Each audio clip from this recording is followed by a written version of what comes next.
Camuflarse con el entorno es una estrategia eficaz para evadir a los depredadores o acechar a la presa. Hoy, en nuestra sección webinar, tendremos como invitado a Luis Robledo, quien nos hablará sobre estrategias de las arañas saltarinas para ocultarse. Mi nombre es Joana Abril y esto es Artrópoda TV. Bienvenidos.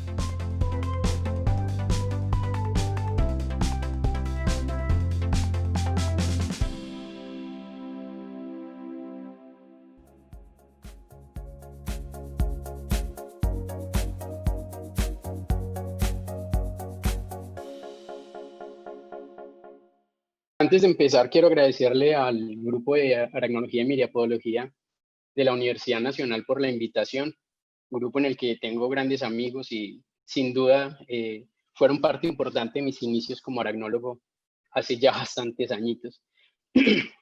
Entonces, hoy les voy a hablar de un tema que ha sido mi pasión los últimos años, un tema bien interesante y que ha ocupado mi tiempo desde la maestría. Desde pregrado trabajo con arácnidos, pero pues en la maestría empecé con este interesante tema de la ecología visual y particularmente de las estrategias antidepredadoras en arácnidos. Ya el doctor Dinesh, quien es mi asesor, ha hecho una introducción bastante amplia de las funciones del color en arañas, entonces yo les voy a hablar de un caso muy puntual en el que evaluamos cómo el color en las arañas fue medido y estudiado a partir de distintos sistemas visuales, perdón. Ok, para empezar, pues debemos tener en cuenta cómo ocurre la depredación, cómo ocurre un ataque de un depredador a una presa, ¿sí? El depredador primero tiene que detectar a la presa, la tiene que reconocer como tal y posteriormente pasa a atacarla.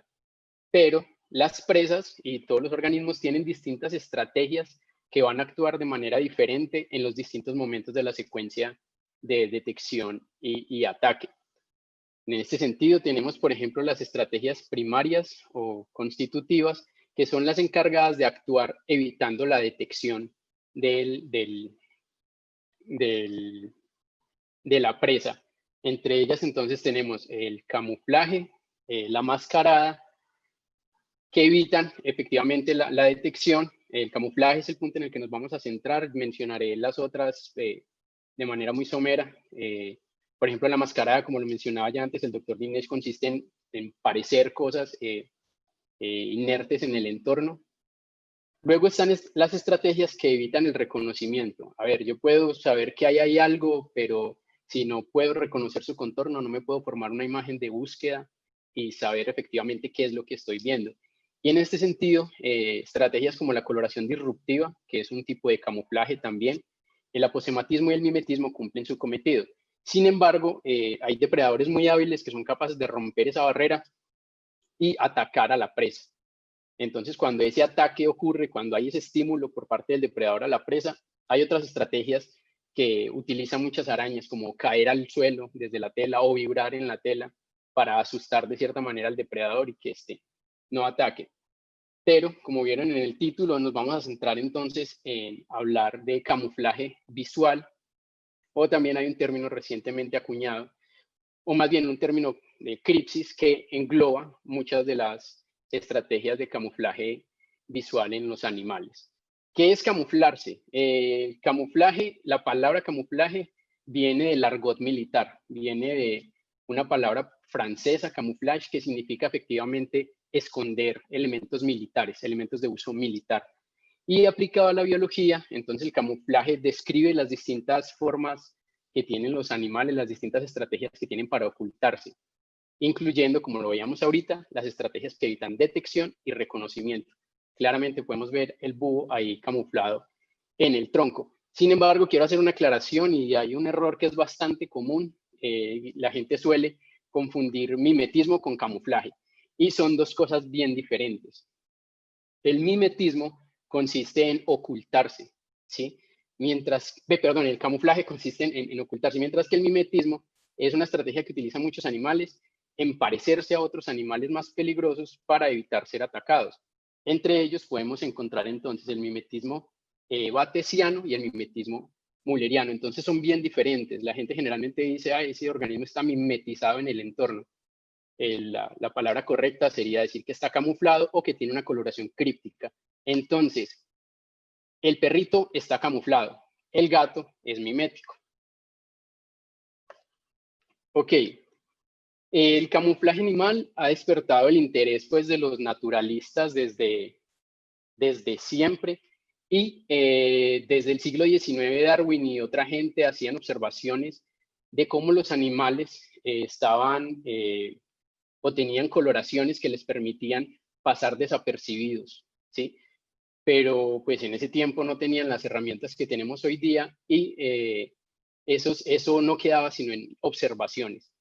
Solo hasta finales del siglo XIX, el artista, porque era un pintor, Abbot Tyer, estadounidense, era fanático pues de pintar los animales camuflados en su entorno y fue él el que empezó a estudiar como cuáles eran esos rasgos del camuflaje que le permitían, o esos rasgos de la coloración corporal y los patrones y manchas que tenía en el cuerpo del animal que le permitían pasar desapercibido.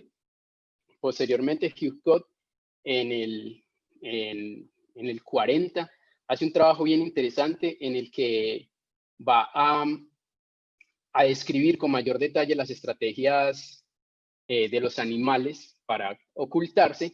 Y de hecho, la milicia británica y la milicia estadounidense utilizó el estudio de Cott y los hallazgos de Tyer para desarrollar los trajes camuflados que utilizarían sus soldados. Hay que hacer una mención importante. Hugh Cott fue el primero en utilizar imágenes fotográficas para estudiar la coloración. Antes era simplemente a través de descripciones o de ilustraciones. Y ya van a ver por qué es importante mencionar esto.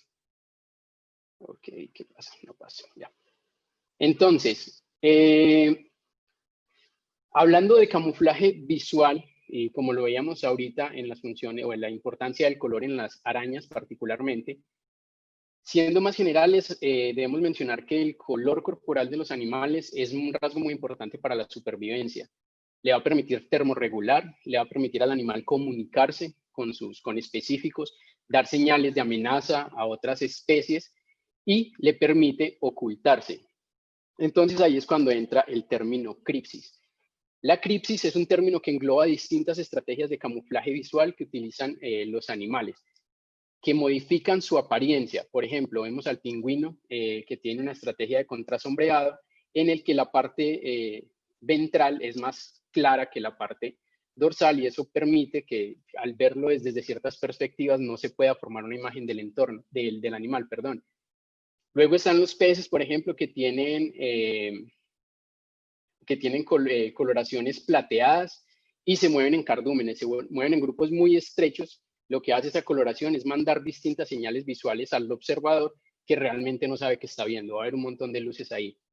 Hay otras estrategias como la coloración disruptiva de las cebras, que lo que hacen es evitar que el observador se forme una imagen del cuerpo del animal y cuando se mueven en grupos es difícil para el observador individualizarla y decir, ese es un individuo.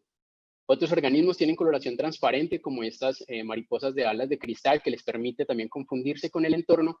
Y hay otros animales como estas estringias, aves, creo que les dicen bien parados o mira para el cielo, que además de tener una coloración críptica que claramente les ayuda a confundirse con el entorno, se quedan quietos durante todo el día. Y eso evita que los observadores, los depredadores, perdón, la pueda detectar con facilidad. Pero entonces, medir el color es algo bien difícil porque el color va a depender de quién lo esté observando.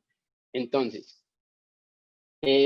todos los animales tenemos un número diferente de fotorreceptores en los ojos. Aquí vemos, por ejemplo, a la derecha la comparación de la sensibilidad espectral de un humano y de los ojos de las aves diurnas. Si ven, en los humanos solo hay 3 curvas, lo que indica que ellos solo tienen, o nosotros tenemos solo 3 fotorreceptores que nos permiten percibir los colores que van de la longitud de onda media, corta y larga. Y abajo vemos a las aves que tienen un fotorreceptor extra que les permite percibir información en el canal ultravioleta y además tienen otro que se llama los dobles conos que les permiten percibir la luminancia, el brillo. Ahorita vamos a aclarar un poquito todos estos términos que parecen confusos. Entonces, el color como lo percibimos o como lo perciben los animales va a variar dependiendo del sistema visual que le esté observando. Un ave no va a ver lo mismo que un humano o no va a ver lo mismo que un perro o un gato. Pero además hay variación intraespecífica y para comprobarlo está estas famosas imágenes que volvieron loco el internet hace un tiempo, en el que la mayoría, o la mitad veía el vestido blanco con dorado y la otra mitad lo veía negro con azul, si no estoy mal. Yo lo veo blanco con dorado. Igual pasa con los zapatos que están ahí. Entonces, ¿cómo medir el color? ¿Cómo estudiar el color y todos los patrones corporales? Si es tan difícil, si hay tanta variación, si los animales ven diferente. Vamos a hablar entonces de los mecanismos que utilizan los animales para percibir el color, ¿sí? Ellos utilizan distintas vías para percibir la información del entorno.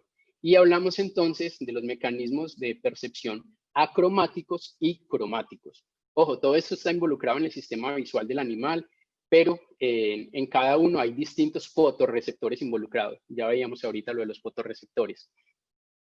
El mecanismo acromático está encargado principalmente de percibir las cosas a larga distancia. Está también involucrado en la percepción espacial del animal, la percepción del movimiento y la percepción de objetos pequeños. Por eso es que las señales de tránsito siempre tienen colores muy contrastantes, rojo sobre blanco, negro sobre amarillo, para que de lejos podamos observarlas. Mientras que el mecanismo de percepción cromático es el involucrado en la percepción de detalles y la discriminación a corta distancia y está involucrado principalmente en percibir las diferencias en los tonos de color. Algunas personas tienen más desarrollado este mecanismo que el otro, pero estamos hablando de animales.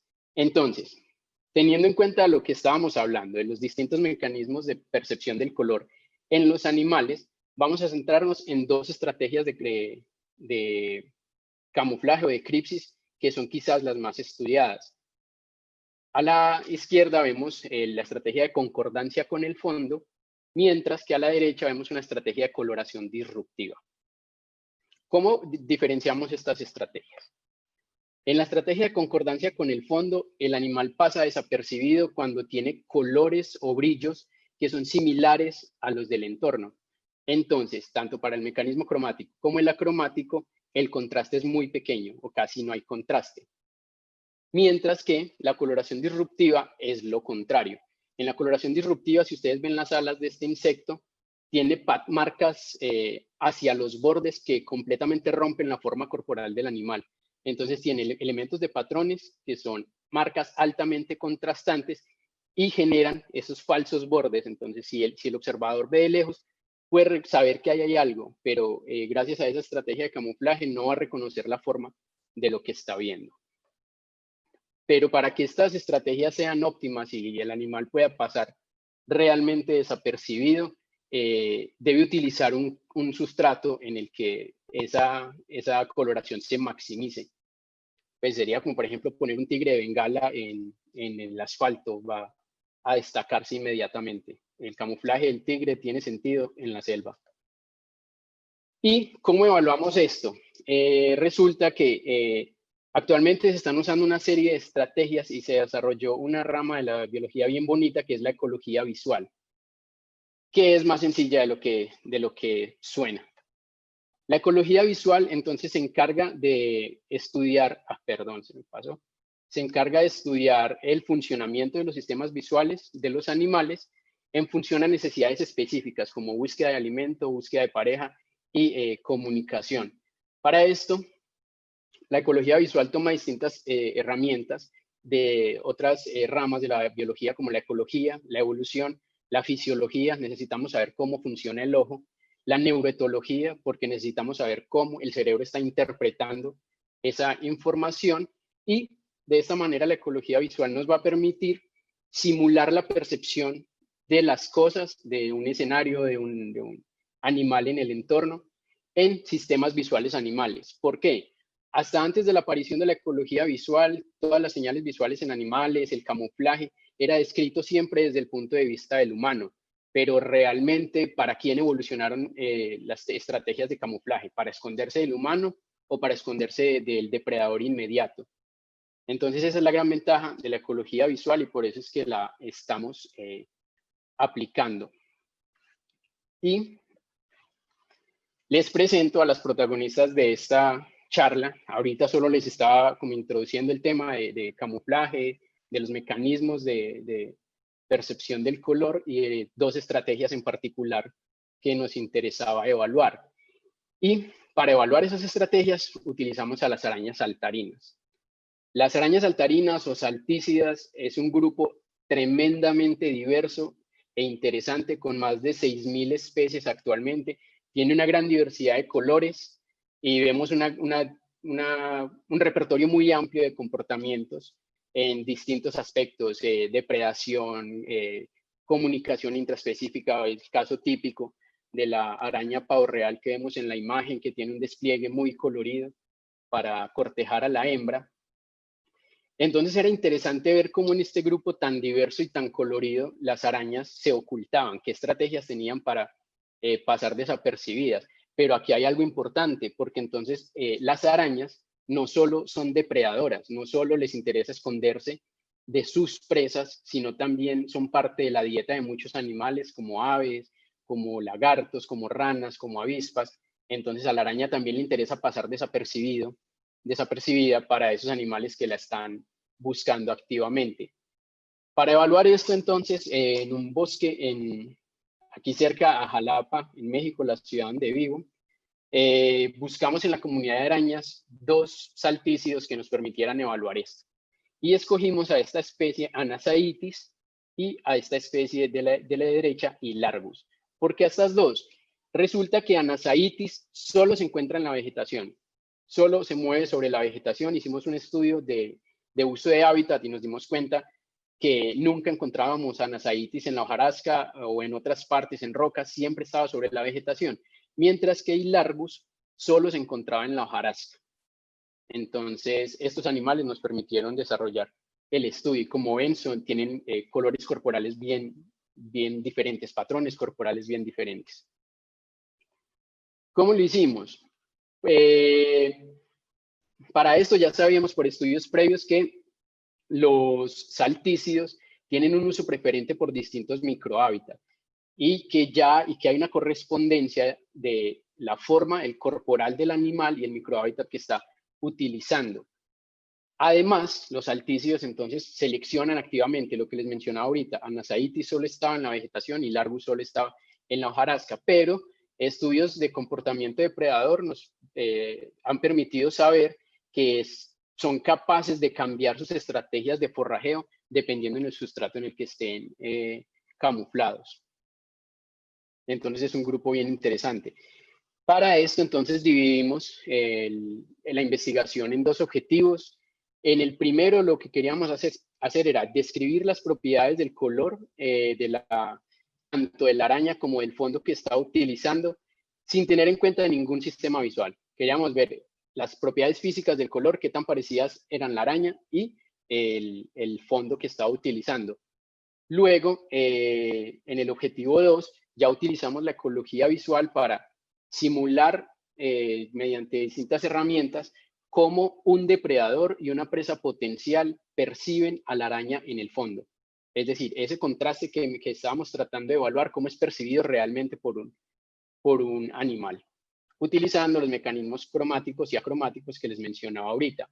Y esto nos iba a permitir saber cuál era la estrategia de cripsis que estaba utilizando las distintas especies de arañas involucradas en el estudio. Pero no los voy a aburrir con toda la matemática y todas las ecuaciones y todos los modelos que hay detrás de esto y trataré de simplificarlo. Ok, utilizamos imágenes multiespectrales en las que tomamos fotografías de la araña utilizando dos filtros, ultravioleta y filtro visible. Luego, lo que hicimos fue procesar esas imágenes utilizando un toolbox para el software ImageJ y creamos imágenes multiespectrales. A partir de estas imágenes multiespectrales, obteníamos los datos de reflectancia y los datos que íbamos a utilizar en este modelo. para saber cómo un ave y una mosca percibían a la araña en su entorno. Para eso utilizamos el modelo RNL que calcula la discriminación o la diferencia cromática y acromática de la araña con el fondo. En este sentido, entre más alto el valor de JND, significaba que el observador podía discriminar más fácilmente a la araña del fondo. Utilizamos además un análisis de granularidad en el que, utilizando solo el brillo de la araña y el brillo del fondo, pasamos una serie de filtros por encima para recolectar la información de energía. Es una técnica utilizada en ingeniería. Como resultados, pues cuando comparábamos perdón, el color de la araña con el fondo, nos dimos cuenta que Hilargus, la que estaba en la hojarasca, tenía un color muy parecido a la hojarasca, mientras que Anasaitis era muy diferente. Entonces, ¿qué estaba pasando ahí? Sabemos que es importante parecerse al fondo, pero también sabemos que hay otras estrategias. Y luego lo que tratamos fue de ver cómo esas estrategias funcionaban en los distintos sistemas visuales. En cuanto al contraste cromático, el ave podía discriminar muy bien las diferencias de las dos especies, pero la mosca no. Entonces, en el sistema visual del depredador, acromáticamente era muy difícil para el ave detectar a la araña sobre el fondo, pero cromáticamente era más fácil detectarla. Voy a pasar un poco más rápido porque me dice que estoy un poco colgado. Y para el sistema visual de la presa veíamos que pasaba lo contrario. Es decir, la presa de lejos podía detectar un poco más fácilmente a la araña sobre el fondo, pero de cerca era muy difícil para la mosca diferenciarla. Pero entonces, ¿esto qué implicaciones ecológicas tiene? Nos está diciendo entonces, encontramos con este estudio evidencia de que la especie Hilargus, la que estaba en la hojarasca, tiene una estrategia de concordancia con el fondo. ¿Por qué? Tiene un color muy parecido, contrasta poco y para los mecanismos cromático y acromático está bien. Sin embargo, cuando se comparaba esta especie con el otro sustrato, con la vegetación, esta especie era fácilmente detectable. Entonces, Hilargus está utilizando efectivamente el sustrato en el que contrasta menos. Para Anasaitis pasaba lo contrario. Esta araña tiene muestras, tiene evidencia de que tiene una coloración disruptiva que crea falsos bordes, que evita que el observador pueda reconocer la forma del animal. Y en ese sentido, los mecanismos tanto cromático como acromático de los dos observadores están mostrando que hay un alto contraste, que es para ellos, si bien pueden detectar a la araña en el sustrato, es difícil para ellos detectar la forma del cuerpo. ¿Y cuáles son las implicaciones ecológicas de esto? Estos distintos mecanismos de cripsis le están permitiendo a las arañas utilizar distintos sustratos. Evita que ellas compitan entre sí en el mismo sustrato por el alimento. Además, en el caso, por ejemplo, de la araña que utiliza la vegetación, el follaje o la vegetación es un microhábitat que lumínicamente es muy complejo, es muy heterogéneo. ¿Sí? Y aquí vemos un resumen de cómo era el contraste cromático y acromático en los distintos sistemas visuales, y eso tiene mucho sentido. Para la araña es más importante que de lejos el depredador no pueda detectarla, no pueda reconocerla. Pues de cerca, si ya tiene el ave cerca, ya prácticamente está muerta. Mientras que es diferente para la mosca. A la araña le conviene pues que la mosca la detecte o no la detecte, que sepa que ahí hay algo y por curiosidad baje, pero cuando esté cerca le conviene que no la reconozca fácilmente para poder acercarse y atacar.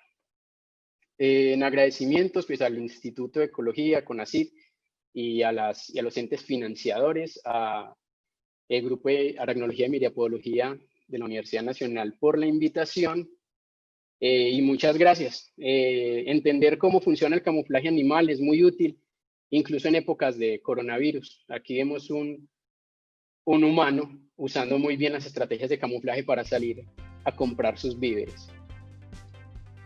Muchas gracias. Si tienes preguntas, déjalas en la caja de comentarios. Si te gustó el video, dale like y recuerda compartirlo con tus amigos. Suscríbete y encuéntranos en nuestras redes sociales como Artrópoda TV. Nos vemos en un próximo video.